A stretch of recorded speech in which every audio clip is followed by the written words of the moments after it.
I'm going to start recording now. And this is Katie Tomei interviewing Geraldine Litalien on June 29th, 2018. And would you mind just saying your name for me? Geraldine Litalien. And how do you spell your last name? Litalien. And how old are you, if you don't mind me asking? I'm 92. And how long have you lived in Biddeford? Lived in Biddeford? Oh, 92 years. 92. Yes. Your whole life. My whole life.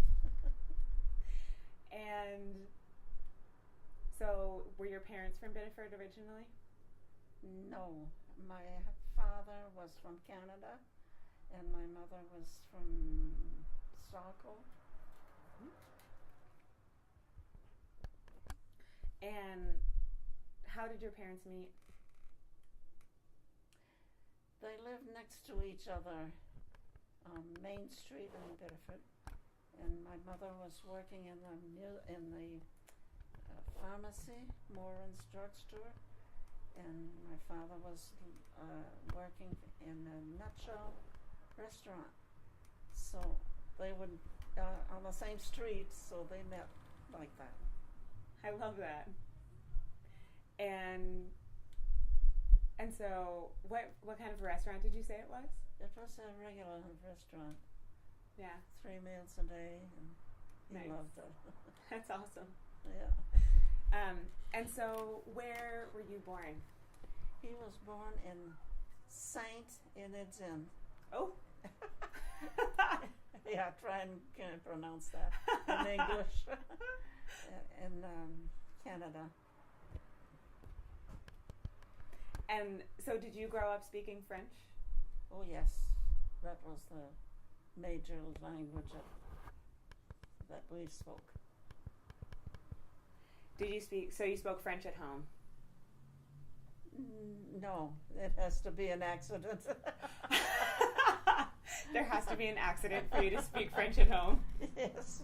So your parents. The children don't speak French, huh? So. Yeah. But did you speak French with your parents? Pardon me? Did you speak French with your parents? With what? With your parents? Oh yes. You did? Oh yes. Okay. When I grew up, it was always French. So it was French with your parents, but your Yeah. kids don't No. speak French. No. And you went to school at St. Joseph's? Mm-hmm. Yes. And at the time, did they speak French in school? Were you taught in French? Oh yes. You were? Yes. Half an hour, half a day in French and half a day in English. Wow. Wild. Well, we got good jobs because of that. We had both languages, and at the time it was changing in Biddeford. People were not using the French as much, and we could get good jobs. Oh, interesting. And so you went to grammar school at St. Joseph's. Yes. Where did you go to high school? St. Joseph's. Same. Yes. I love that. I live right across from St. Joseph's, the gym now. Oh. Yeah. Oh. So I live right by the cannon. Oh, wonderful. Right by the cannon? Right by the cannon. That's where I have an uncle. His plaque is with the cannon on the corner of pool. That's your uncle. Yes. Oh my goodness. Well, I know there are other people, Yes. but I have an uncle there. Wow. Yeah. That's pretty remarkable. He was young, died in the service, and his plaque is there. Wow. Yeah. Wow. That's pretty remarkable. Oh, yes. A lot of your family history around Biddeford. Well, we lived here all our lives and grew up here. How far back did your mother's generation go in this area?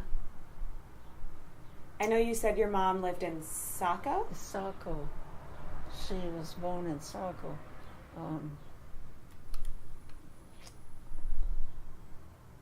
she was more. I'd have to bring out some books, and I have the history of that. Yeah. Yeah. And so, what year did you graduate from high school? 1944. 1944. Wow. So, right in World War II. Right what? Right during World War II. During World War II. Oh, yes. And what was it like in Biddeford during World War II? Oh, we poor girls didn't have any boyfriends. They were all in the service. Oh my gosh. Well, we managed to write to some boys because we had friends and relatives that had sons in the service, and we wrote until the war was over. And so at the time, were boys and girls separated during school? They were. Oh yes. I went to school for 13 years. Because the first year was what they called baby grade, and that's all little girls, and right through for first and 8th grade, and 4 years of high school, all the girls. We didn't mind though. And it's funny because some girls met boys somehow through their family, and they got married immediately after high school. It was interesting to see that, but I was too bashful. And so, did you have a boyfriend in high school? No, not really. It was maybe just writing. We didn't know each other. We didn't, So you were writing to somebody that you didn't know? Well, through other people, they wanted to have people write to the boys, and they asked me if I would write to them, and I did. And so did you... There was nothing serious, just fun things. Was it one boy that you would write to, or was it a number of boys? Well, I wrote to about at least 2 regularly, and once in a while others. Well, maybe more than that, but some of them were my cousins, and that's the only way we could know what they were doing. What were they allowed to write about? Oh, their everyday life, a little bit of everything. And if they met somebody they knew, then they'd talk about. And were there ever letters that you got that had been redacted or had parts edited out? I really don't remember that any of them were. I don't remember that. I knew some did, but... And so the 2 boys that you wrote to regularly, did you correspond with them throughout the entire war? Yes, and I met them only after the war. Wow. What was that like? I wasn't attracted to them. It's funny.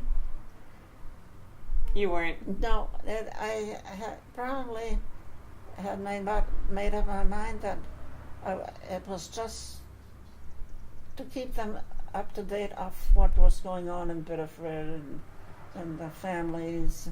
Otherwise, I wasn't truly in love. That's it. So, through your letters, there weren't either of them that you were particularly romantically interested in, even before you met them? No. I went out with them a couple of times.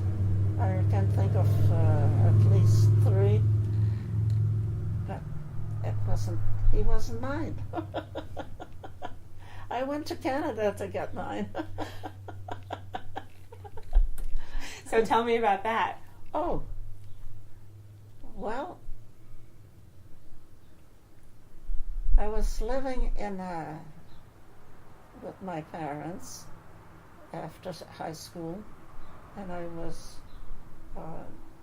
actually maybe looking at who could go out and have a life. So, but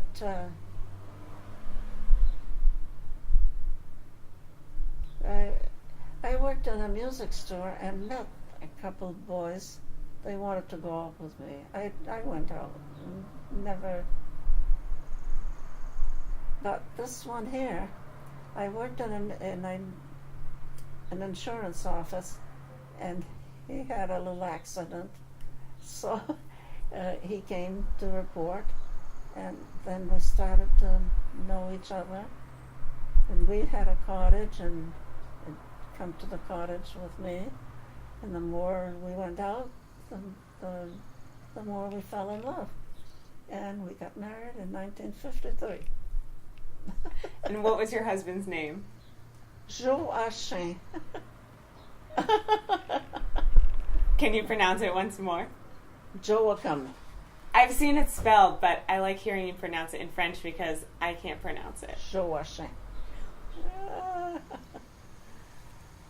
So he was from Canada. Yes, he was. But had gotten into an accident here in Maine? Yes. A small one, It wasn't a very bad thing. And did you ever tease him about the fact that that was how you met? Oh, yes. At the office, he made a report. And from then on, we saw each other more often. And was he living in Maine at the time? Yes, he was. He had relatives in Maine, in Biddeford. And my sister worked for Harold Carroll, who was a lawyer, and he was also involved in the accident. So he didn't have the accident, but he was taking care of it. So between my sister and myself, we got to know Joachim much better. And he married me. My sister married somebody else. And what was it about him that attracted your attention? Everything. I was in love. When you're in love, you don't see anything else. What was your favorite part about him? Oh, well, he had a lot of good. For one thing, he sang well. He joined the choir, and then he liked the ocean. Or we spent a lot of time at the beach, and he was French, which was satisfactory with my parents. And he was a hard worker. He loved to do things with his hands, and worked at the Pepperell.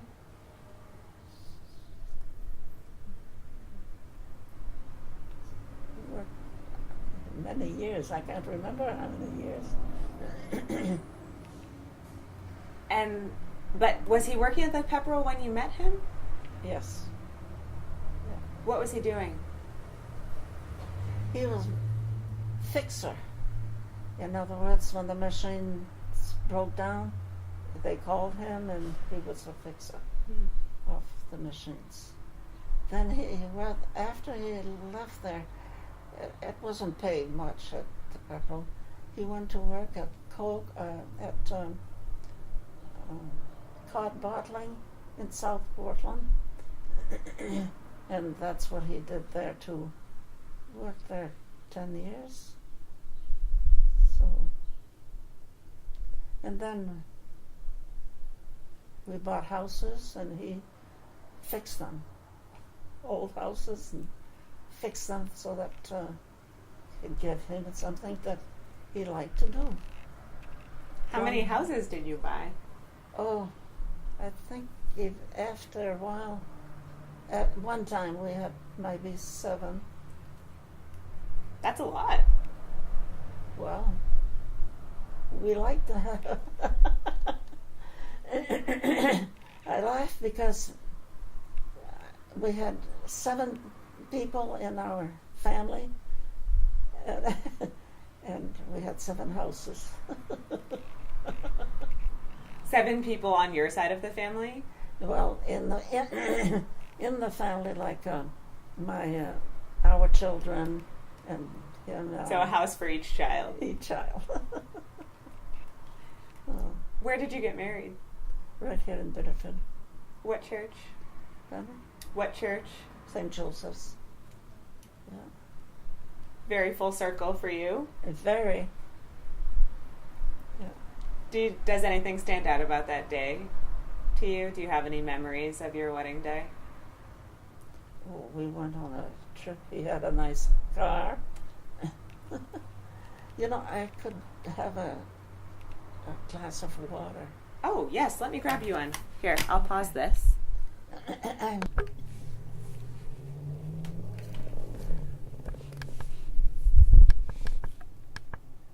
I'm just knocking the volume level down a little bit. Okay, that should be good. So, you got married at St. Joseph's. He had a very nice car. Yes. Did you go on a honeymoon? Of course, we went on a honeymoon in New York. In New York City? Yes. What did you do? Oh, just walked around and studied the place, and we went to New York, but we didn't stay there. We went to Canada to visit the relatives after that. So it was, together. And of course they received us. They were so happy that we had. Well, he was 7 years older than I am, so they were wondering, when is he going to get married? And finally we met each other and got married. How long had you been dating when you got married? Oh, just not more than a couple of years. It wasn't long. We knew. And did you visit his family or your family in Canada? His family, yeah, to get to know them. And I imagine that they were pleased that he married a woman who spoke French. Oh, yes. We got along very well. A nice family and a large family. So we got along fine. How many siblings did he have? Oh, they were 13 at first when I met them, and then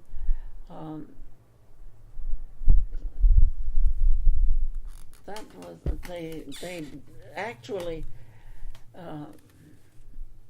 got married and disappeared because I wasn't close to them, and now there aren't too many left. One just died last month, and she was 97, so they're leaving slowly. Wow, 97. 97. That's remarkable. And she was a little smart girl, a teacher, and she'd have a nice garden and very nice people. I couldn't go wrong. Sounds like you married into a great family. Yes, I did.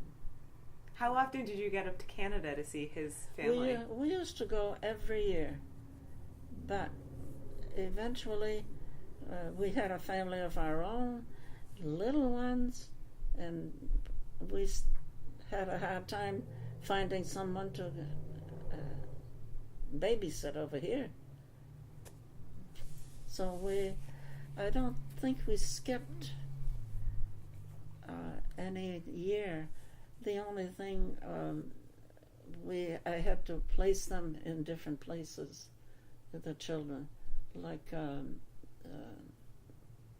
not Marie Joseph, not Marie Joseph, the other convent on Pool Road.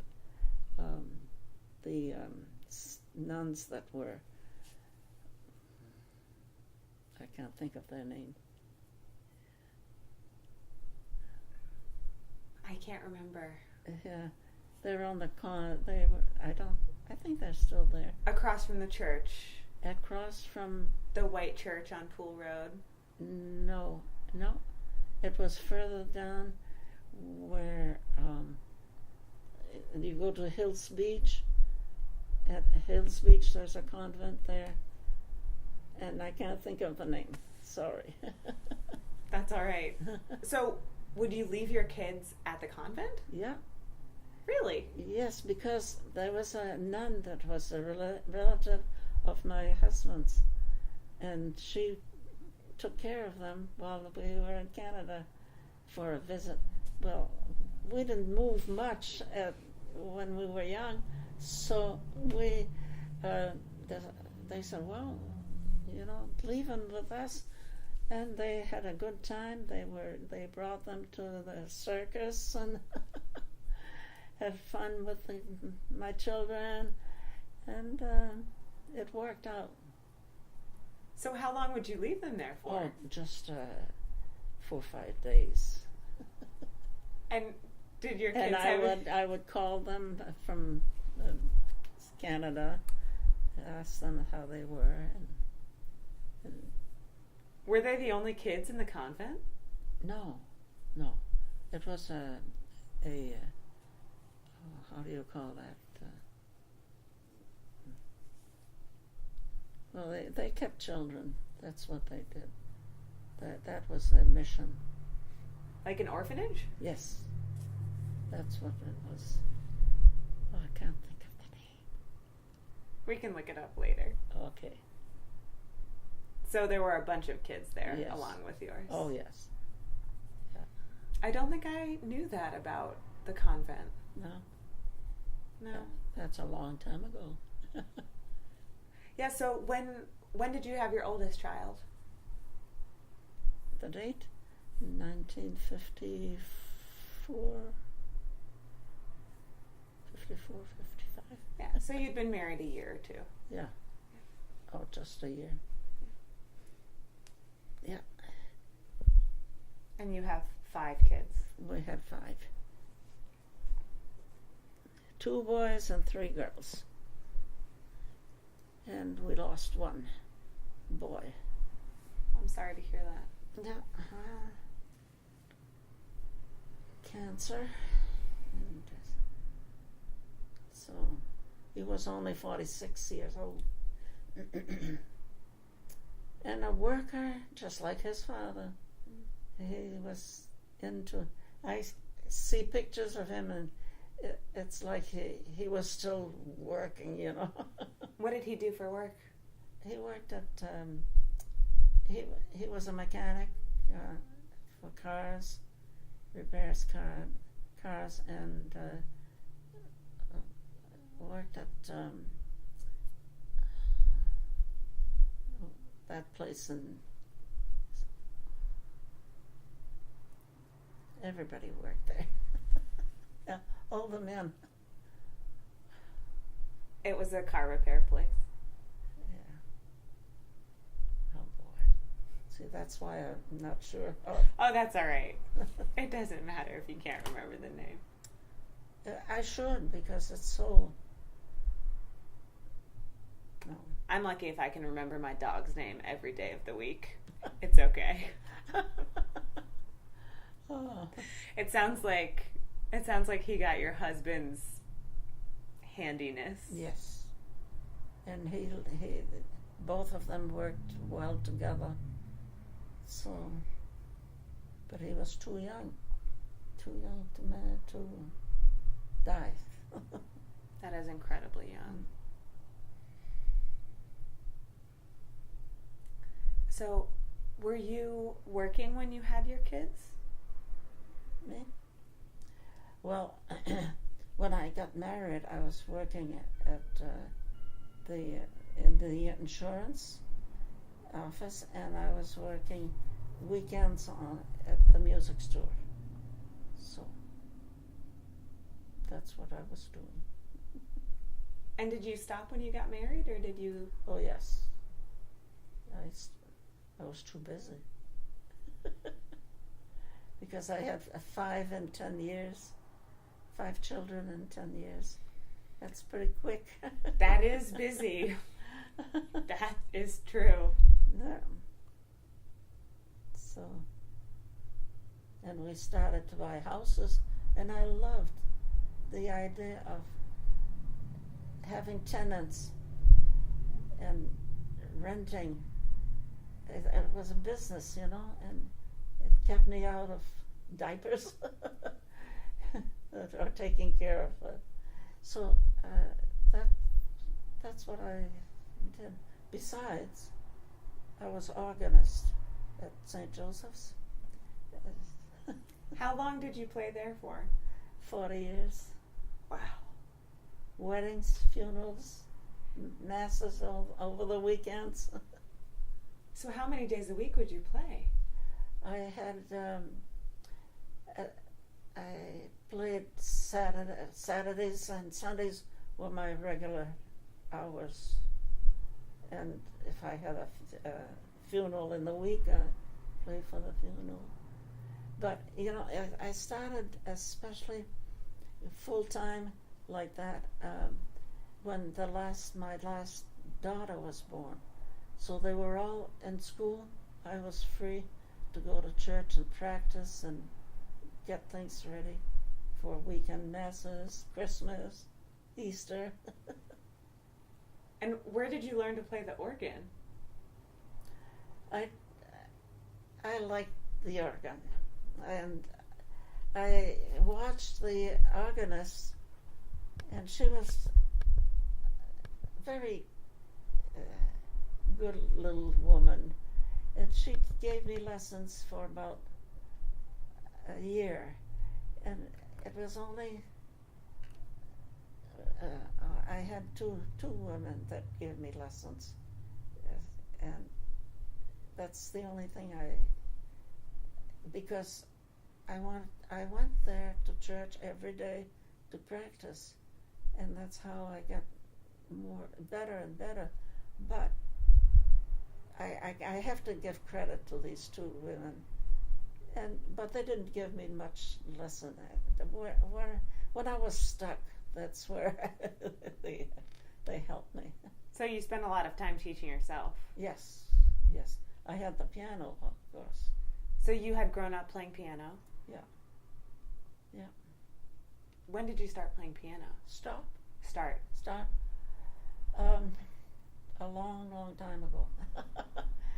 My father had a restaurant, and he had people come in once a week to play music to entertain the people while they were eating, and I started to like music. So I said, well, we're going to try something. So I learned how to play the piano there a little bit too. I kept in the music. So that's where I started to like music in the restaurant. Then as it went on, I never gave up music. I went to school, was in the choirs, and finally I had my own choir and my own masses, and it just was part of my life. And now I don't know if I could play the piano. It's been a while since you've tried. It's been a while since I've touched it. I don't have time. Life is busy, especially in the summer. Yes. And especially now, I have to, I think, take medication that it's not the same as when I get up before I would have a schedule. You know, this is what I'm going to do today, and I'd always put some time for music. But now I don't have that time. So you would schedule it into your day. Yeah. Did you spend a lot of time playing music at your father's restaurant? Or was that where you... No, I didn't play. I was too young, but there was a family, Biddeford family, who the boys would sing and play the guitar, and I thought that was so nice. Oh, and the mother would sing with them too. So, it was nice to learn, to be able to learn something for nothing. They would come to my father would pay them, that's a different. So, I remember that so well. I don't know where they are now. Toots Butot was, they named one of the boys Toots Butot. I remember him. What was the name of your father's restaurant? Hervey's Lunch. And where was it? It was on the corner of Maine and Elm. There was a filling station, and there's still a filling station. He was right next to the filling station on Main Street. And what was it like? It had nice tables. He had a good crew of waitresses. He was the main chef, and but he had help with food. And I grew up a lot in back of the restaurant because they had built a beautiful house on Elm Street over here, and my mother was working. That's cleaning up and to help out at the restaurant. But she said, I'll never let my children do that. Well, anyway, together they had a good business. Then came the war, 1944. So things went down. People were not going in restaurants to eat, and there was competition on Main Street. So they managed to do. My mother went to work at the Pepperell, and my father went to work at the foundry. Oh, that was terrible. What was it like? He had to pour hot iron, and he'd come home with his shirts were burnt, and what a job. But the money was there, and that's how they saved the house. Otherwise, they might have lost the house. A beautiful house. So that was a bad time there. Then they started to buy houses.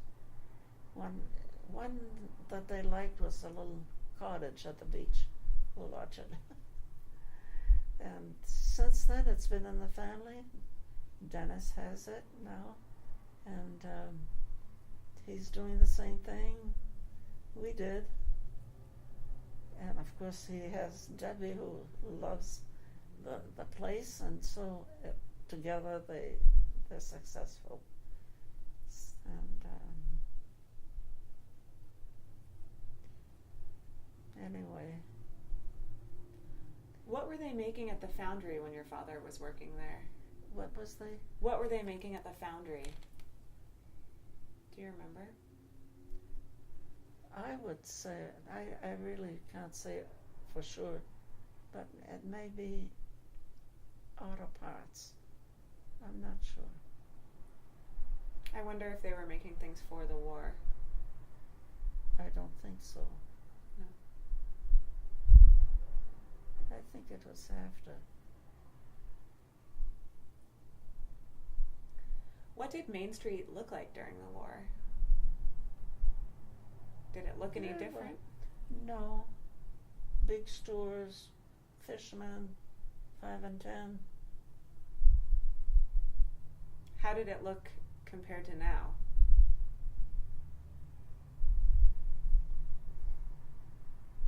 I think it was better. Of course, I was young, and what I needed was always available there, and the stores had little fountains. I could stop and have a drink there. Did you have a spot that you would hang out with your girlfriends? No. No? Oh, no. No. We didn't have time. We would go to school, walk home. It's almost a mile from there. And do our homework. Well, I don't want to brag, but I always had good notes. Well, I had to because I had nothing else to do. Because all the boys were at war. Were at work and the war. They were at the war. And do you have any specific memories of the war? Well, the lights were covered. The street lights were covered so that there was you couldn't see much outside. It was dark in Biddeford. And then we couldn't have nylons. They didn't have any nylons. Why was that? That's because they needed it for the war. I don't know what they used them for. Nylon, probably. I don't know. So were the lights always covered then, or did they cover them each night? Oh no, they were always covered until the war finished. Then we were we were scared because, if it was dark and on the streets, we didn't go out. Was there a curfew? I don't remember that it was a regular curfew. It was just that it was for everybody to just be careful. And were there rations? There were, especially on butter.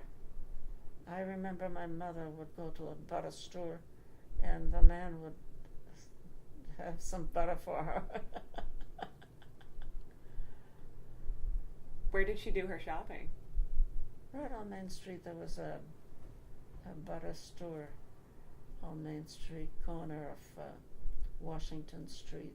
There was a grocery store there, and he had his favorites. I wish we had a butter store now. I don't know. We have Oleo. That's when the Oleo came out. Woo, woo, woo.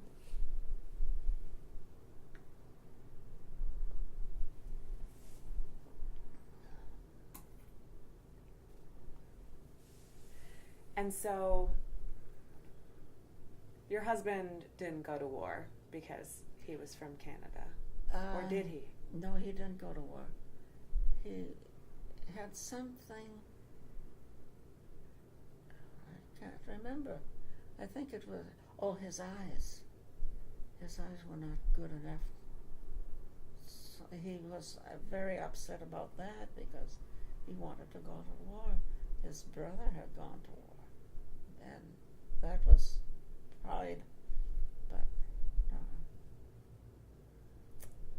so he opened a restaurant, and then he, when the war came, he closed the restaurant and went to work at a different restaurant. So. And did you yourself ever work at Pepperell? No. My mother didn't want me to. Why didn't she want that? There was nothing wrong with the Pepperell. I had girls in my class that graduated, and they had good jobs. And there I was having a job that hardly paid in the insurance. I didn't like that, but. Why do you think she didn't want you to work at Pepperell? Oh, I don't know. She had an idea that if you worked in a mill, you didn't have a high-toned job. So. You're making a face that says you don't believe that's true.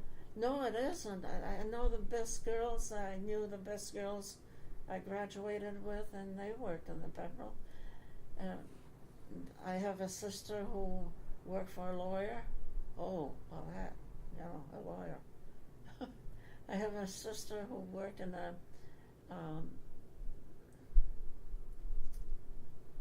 accounting. They were a loan company. That's what she was doing. So she was pretty smart. I knew she was smarter than I was. Oh, Muriel. Did many of your friends work at the mill after you graduated from high school? No. They found jobs in offices, and that was it.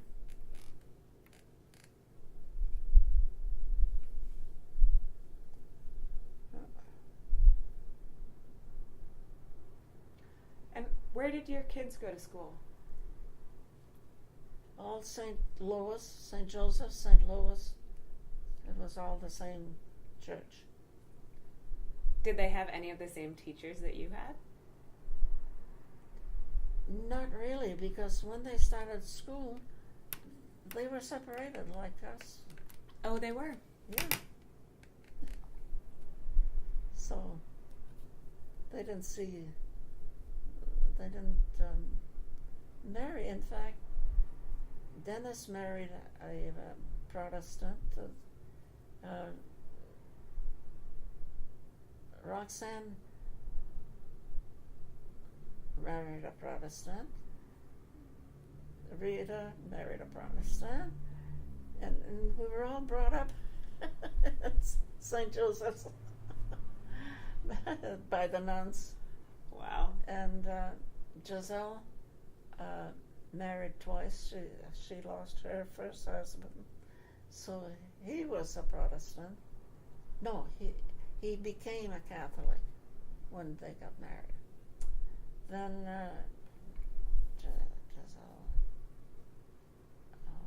I don't think I mentioned Roxanne, Rocky. No, she married a Protestant. And the only one that married in the religion that we were brought up was Guy. He married a Catholic from Sandford. Gee. And was it a point of conflict that your kids mostly married Protestants? No, it was. I was happy. I had nothing against Protestant. In fact, I had fallen in love with a Protestant before all this. So I knew what there was no way that I have anything against them. They're all nice people.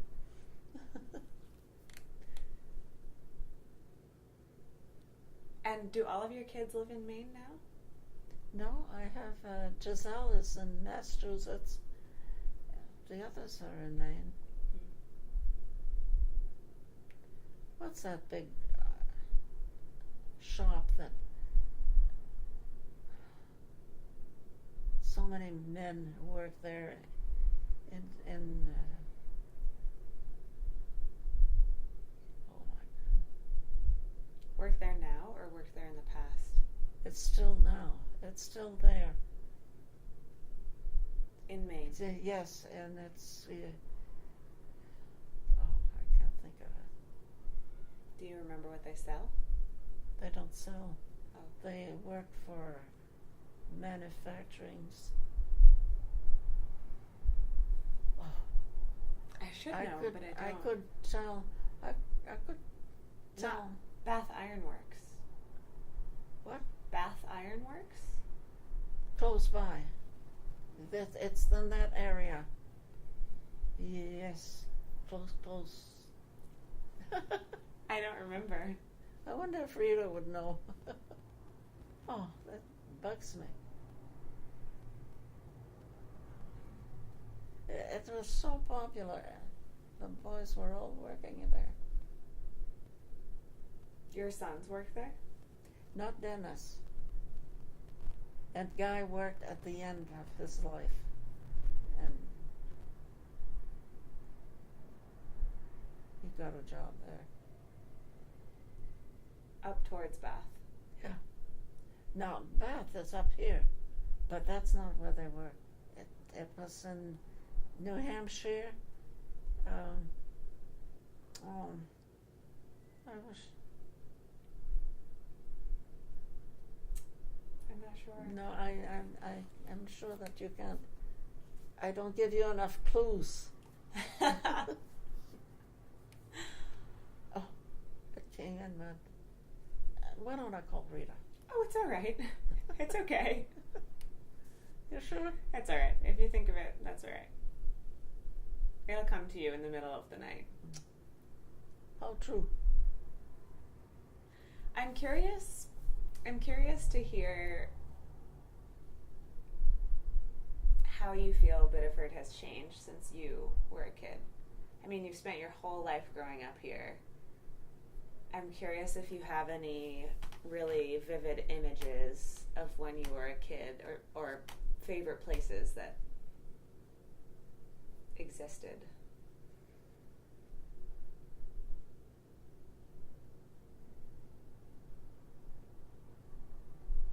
It hasn't changed much, believe me.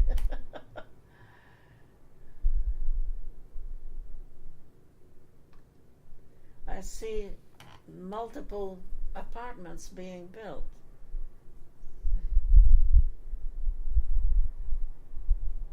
I don't know.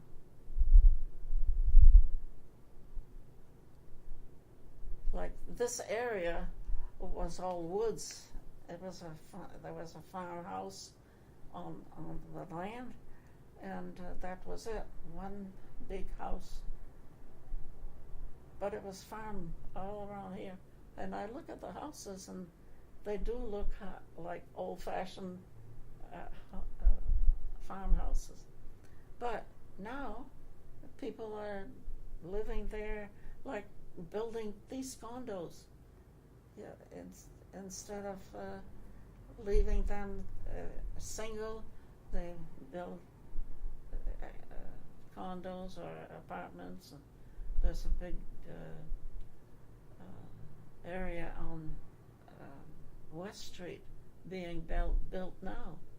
My goodness, I never thought I'd see all these people there. But that's all right. And they have a store that's close by, and they're selling like hotcakes. People like that. So Alfred Street had a lot more farmland on it when you were on growing this up? side.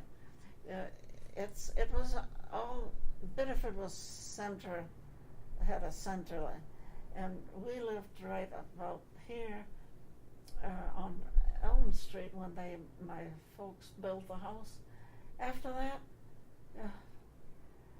we called it the farm out of town. We were going out of town.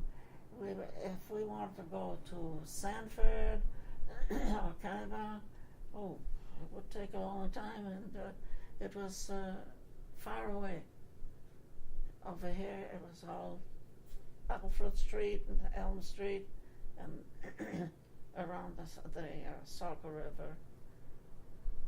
Wow, there are so many houses now that it's hard to imagine. I know, and they built house, story house, 2-3 stories high. I saw yesterday. We saw some, especially around the ocean there. There was so this construction going up, straight up. It is remarkable. It does seem like they're doing a lot of construction by Fortune's Rocks. Yeah. I recently saw a picture in a book that a young woman wrote about the history of Biddeford, and it was Fortune's Rocks in maybe the late 40s, early 50s, and there had been a big storm, a big fire actually, and it had wiped out almost every house on Fortune's Rocks. 1947. So you would have been, how old? You would have been out of high school, early 20s maybe, during the fire of 47. Do you remember that time at all? I was working in the music store and the insurance office. That I hadn't graduated, because I graduated in 44. And the fire was in 47. Do you remember anything about that fire? We were scared. It smelled smoke all the time outside. And we lived on Beacon Avenue. It was close to the hospital, and they were starting to talk about putting the patients in the other hospital, taking them out. The wind was carrying the fire right across. So it was across the river. No, across Alfred Street and Elm Street, and it was coming towards the ocean. That's why Fortune's Rocks was hit hard. Fortune's Rocks and all, and people were standing in line, passing pails of water one after the other. It was scary. But and did ash fall for a long time afterwards? Was there ash or anything falling from the sky? Oh, yeah, it was. It wasn't too bad in the city, but in the country, I called it the country. On the routes where you go out of Bedford, then you had all those trees were burning. There weren't many houses there, and going to Ossipee Lake and going to Sanford, they were burning. I'll never forget how it was scary. How long did it burn for? Oh, I don't remember just how long. I don't remember. Just, I'd have to reread it. Long enough to be scary. Yes. Yeah. We didn't know what to do, you know. Were you afraid for your own house? In a way, yes, because it was close to the was close to the hospital, and the fire was coming towards us, and so wild. Yeah.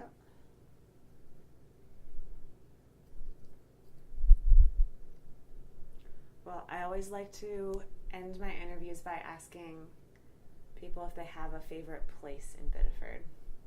Do you have a favorite place? Right here. In your house? Yeah. In that chair specifically? I'll say they're living here.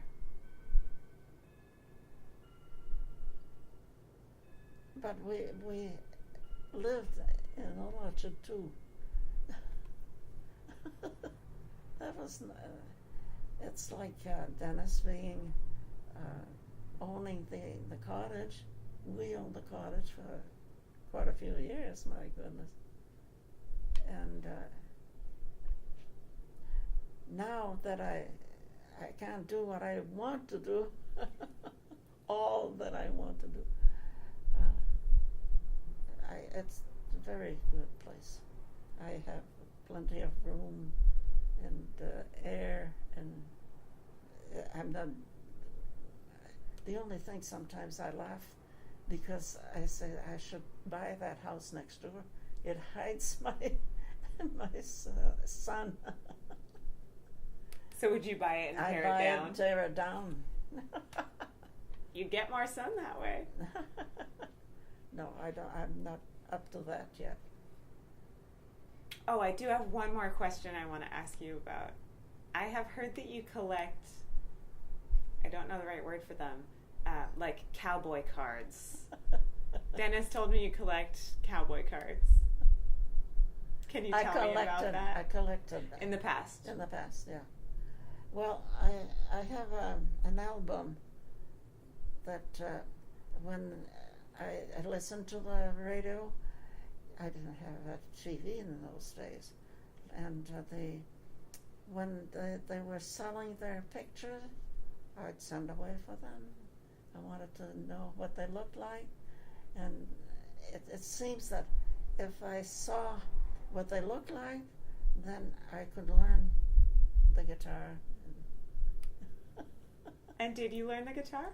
Yes, I learned the guitar. My sister, my mother paid for her lessons, and I learned at the same time. Did the teacher come to your house, or did you go to the teacher? We went to the man's house, the teacher's house. And so you would just sit in the background and listen while your sister had a lesson? Because he told me that I could stay if I gave him a lesson on the piano. And did you? Of course. Every time we'd go, my sister was learning, and after her lesson, I'd give him a lesson on the piano. He had a piano. So you played guitar, organ, and piano. I think that's all. I was going to say, is there anything else to add to the list? No, I guess that's it. I didn't have enough wind to learn the trumpet. I have a daughter that learned the trumpet, and she went to Europe and played the trumpet on the street. Opened her trumpet case, and people put money. So, how old was she? She must have been 21, 22. Yeah. And what did you think about her European trumpet playing adventure? I didn't want to stop her. It wasn't bad, and she had some friends that were good, so I trusted her to go with them. And how long did she stay for? Oh, just a year. When I think of that. And she played trumpet for a year, or did she do something else? She found a job in a school, and now she's working in Massachusetts, and she still sings with her husband. See, that's it. Also, he's a musician. Her two sons are musicians, so it's natural that they have gigs. They they play in New York and whatever they want or whatever they hired. So they're still in music. So it sounds like your family inherited you and your husband's musical capacity. Yeah, I think so. Did you ever sing? Did we? Did you ever sing? Sing me? I know your husband sang. Not solos, but I had to learn to sing for the choir, the parts of it. That's the only thing I sang for. But I sing now, like I sang this morning at the funeral. They like to have me. They don't have too many people singing. It does help to have a group. They have 5 funerals this week. That's what the girl next to me said. I said, what? She says, tomorrow morning. She just told me about tomorrow morning. I don't know the person. Do you have many friends still living in Biddeford? Not many. They're getting old. Or they can't come out. And they're like me, they're homebound. And this one not too far from me over here. And I always want to call her, but she's getting blind. And she's looking for another arrangement to live. So it's not as much fun. And then the one that I had very close died. She was in assisted living, and she sang a lot, but we had to give up. And she's gone. So that's what happens.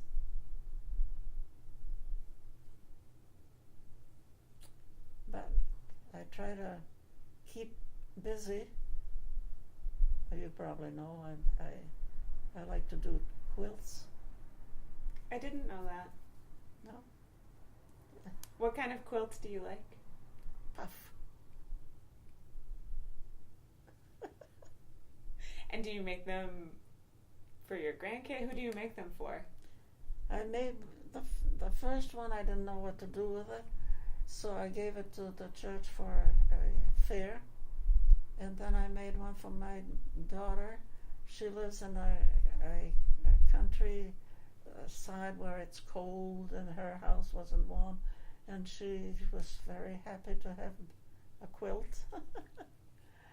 I made one for my granddaughter, and I'm making one now for my other granddaughter. I made one for another granddaughter. It's a lot of quilts. It's a lot of quilts because it's all little pieces. Are you hand sewing or machine sewing? It's machine. That's impressive. I have a hard time. You haven't never seen one like that? Would you like to see a part of it? I'm working on one. I would love that. I would love that. I'm going to pause this.